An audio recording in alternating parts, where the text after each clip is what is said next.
ఎవరు భయపడరు. ఇది ఇంకా కోపంగా మారుతుంది. ఇది ఇంకా కోపంగా మారి చంద్రబాబు నాయుడు గారిని, తెలుగుదేశం పార్టీని రెండింటినీ కూడా బంగాళాఖాతంలో కలిపే పరిస్థితులు కూడా దారితీస్తాయి. మామూలుగా ఒక కొత్త ప్రభుత్వం వస్తే ఆ ప్రభుత్వం మీద వ్యతిరేకత రావడానికి కాస్త కూస్త టైం పడుతుంది. కానీ మొట్టమొదటిసారిగా చూస్తూ ఉన్నాం చంద్రబాబు నాయుడు గారి మీద వ్యతిరేకత అన్నది చాలా ఫాస్ట్గా పెరిగిపోతూ ఉంది. నిజంగా ముఖ్యమంత్రిగా ఉన్న వ్యక్తి గవర్నెన్స్ మీద ఫోకస్ పెట్టాల్సింది పోయి ఏం చేస్తూ ఉన్నాడు అన్నది ఒక్కసారి తనను తాను ప్రశ్నించుకోవాలి అని అడుగుతా ఉన్నా. ఈరోజు రైతులకు సంబంధించి వ్యవసాయం పూర్తిగా ముమ్మరంగా సాగుతూ ఉన్న పరిస్థితుల్లో రైతులకు తాను హామీ ఇచ్చిన మేనిఫెస్టోలో తాను చెప్పిన హామీ రైతులకు 20,000 రూపాయలు పెట్టుబడి సహాయంగా ఇస్తానని చెప్పి రైతులకు ఎగరగొట్టేశాడు. ఇవ్వాల్సిన రైతు భరోసా సొమ్మును కూడా ఇవ్వకుండా, ఎక్కువ చేసి ఇస్తానన్న రైతు భరోసా సొమ్మును కూడా ఇవ్వకుండా రైతులకు మోసం చేశాడు. పిల్లలు బడులకు పోతా ఉన్నారు. ఎంతమంది పిల్లలు బడులకు పోతా ఉన్నారు అన్నది అందరికీ తెలిసిన లెక్కలే. ప్రతి సచివాలయంలోనూ ఎంప్లాయీస్ ఉన్నారు, మండల ఎడ్యుకేషన్ ఆఫీసర్లు ఉన్నారు. అయినా కూడా తల్లులను మోసం చేస్తూ అమ్మఒడి ఎగరగొట్టేశారు. ప్రతి పిల్లాడికి ఇస్తాను అని ఎన్నికలప్పుడు చెప్పిన హామీ నీకు 15,000, నీకు 15,000, నీకు 15,000, నీకు 15,000 అని చెప్పి ఆ ప్రతి పిల్లాడిని చూపించి ఇస్తాము అని చెప్పి ఆ పిల్లలను మోసం చేశారు. ప్రతి అక్క చెల్లెమ్మలను మోసం చేశారు.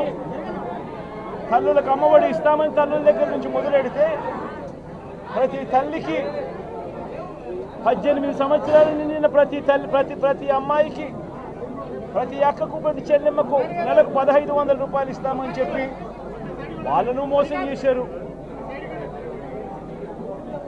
ఈరోజు ఫీజు రీయింబర్స్మెంట్ తీసుకుంటా ఉన్న పిల్లలు జనవరి, ఫిబ్రవరి, మార్చ్ క్వార్టర్ ఫీజులు రాలా. ఏప్రిల్, మే, జూన్ ఫీజులు, రెండో క్వార్టర్ కూడా ఫీజులు రాలా. పిల్లలు చదువుకునేదానికి కూడా ఇబ్బంది పడే పరిస్థితిలోకి, ఫీజులు కట్టలేని పరిస్థితిలోకి కాలేజీ యాజమాన్యాలు ఫీజులు అడుగుతా ఉన్న పరిస్థితిని ఈరోజు చూస్తూ ఉన్నాం.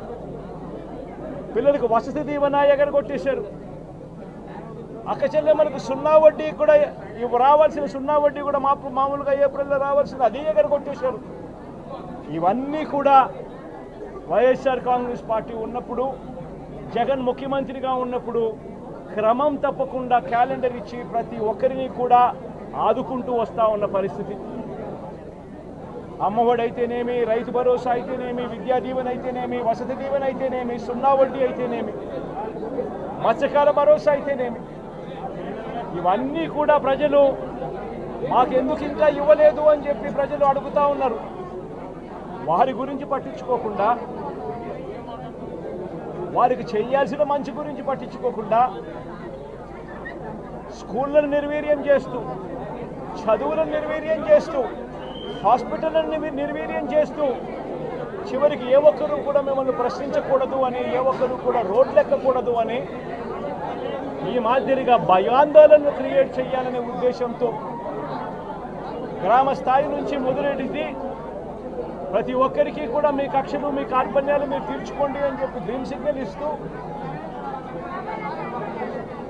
గ్రామ స్థాయి నుంచి ఈ భయానక వాతావరణాన్ని క్రియేట్ చేస్తూ ఉన్నారు. ఆలోచన చేసుకోమని అడుగుతా ఉన్నా. మళ్ళీ చెప్తా ఉన్నా చంద్రబాబు నాయుడు గారికి, మీరు చేస్తూ ఉన్నది తప్పుడు సాంప్రదాయం. ఇది కనుక కొనసాగింది అని అంటే రేపు పొద్దున ఏం జరుగుతుంది అని అంటే, ఈరోజు మీ ప్రభుత్వం ఉంది, చాలా వేగంగా మీ ప్రభుత్వం కూడా తుడిచిపెట్టుకొని పోతుంది. ఆ తర్వాత మళ్ళీ మా ప్రభుత్వం వస్తుంది. ఆ తప్పుడు మా ప్రభుత్వం వచ్చినప్పుడు కార్యకర్తలు నేను వద్దు అని చెప్పినా కూడా వినకుండా ఆ కార్యకర్తలు చంద్రబాబు నాయుడు గారి తెలుగుదేశం పార్టీ వాళ్ళందరికీ కూడా బుద్ధి చెప్పే పరిస్థితి కూడా చంద్రబాబు నాయుడు గారు బీజం వేస్తూ ఉన్నారు. ఈరోజు దయచేసి నేను చంద్రబాబు నాయుడు గారికి చెప్తా ఉన్నా, ఈ తప్పుడు సాంప్రదాయాలను ఇంతటితో ఆపండి. ఈ తప్పుడు సాంప్రదాయాలు పెద్దయ్యాయి, వృక్షాలైనాయి అనంటే ఆ తర్వాత ఆపడం ఎవరి చేత కాకుండా పోతుంది. ఇప్పటికే లా అండ్ ఆర్డర్ అనేది గాడి తప్పింది. ఇప్పటికే ఏం జరుగుతూ ఉంది అన్నది మీకే తెలియకుండా కూడా జరిగేంత దారుణమైన పరిస్థితిలోకి ఈరోజు లా అండ్ ఆర్డర్ పోతూ ఉంది. ఒక వైఎస్ఆర్సీపీ కార్యకర్తలే కాదు, వైఎస్ఆర్సీపీని అభిమానించే వాళ్ళే కాదు, చివరికి మహిళల మీద కూడా అగత్యాలు పెరిగిపోయినాయి, చిన్నపిల్లల మీద కూడా అగత్యాలు పెరిగిపోయినాయి.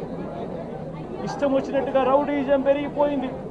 ఇష్టం వచ్చినట్టుగా ఎవరికి బుద్ధి పుడితే వాళ్ళు చేస్తూ ఉండే కార్యక్రమాలు జరుగుతూ ఉన్నాయి. లా అండ్ ఆర్డర్ పూర్తిగా గాడి తప్పిన పరిస్థితులు కనిపిస్తూ ఉన్నాయి. ఇప్పటికైనా చెప్తా ఉన్నాను, హెచ్చరిస్తూ ఉన్నాం, మరొక్కసారి కూడా చెప్తా ఉన్నాం. శుక్రవారం ఈ మధ్య కాలంలోనే జరిగిన ఇంకొక ఘటనలో ఏకంగా చంపేసిన ఘటన చూసాం నంద్యాలలో. శుక్రవారం నేను అక్కడికి కూడా పోతా ఉన్నాను. ఆ ఘటనను కూడా ఒకసారి రాష్ట్రం దృష్టికి, దేశం దృష్టికి కూడా తీసుకొని పోయే ప్రయత్నంలో భాగంగా అక్కడికి కూడా వెళ్ళి జరిగిన అగాత్యం, జరిగిన అన్యాయం అక్కడ కూడా హైలైట్ చేసే కార్యక్రమం కూడా చేస్తాం. ఖచ్చితంగా హైకోర్టు తలుపులు తడతాం, అవసరమైతే సుప్రీంకోర్టు తలుపులు కూడా తడతాం. ఇప్పటికే ప్రధాన రాజకీయ పక్షాలన్నింటికీ కూడా రాష్ట్రంలో జరుగుతూ ఉన్న అన్యాయాల గురించి వివరించడం జరిగింది. ఇక హైకోర్టు, సుప్రీంకోర్టు గడపలు కూడా గట్టిగా వాళ్ళ తలుపులు కూడా కొట్టే కార్యక్రమాలు గట్టిగా చేస్తాం. రాష్ట్రంలో జరుగుతూ ఉన్న ఈ అన్యాయాలు, ఈ ఆక్రందనల మీద ఎందుకు ప్రెసిడెంట్ రూల్ విధించకూడదు అని చెప్పి కూడా గట్టిగా వాళ్ళని అడిగే కార్యక్రమం కూడా చేస్తాం.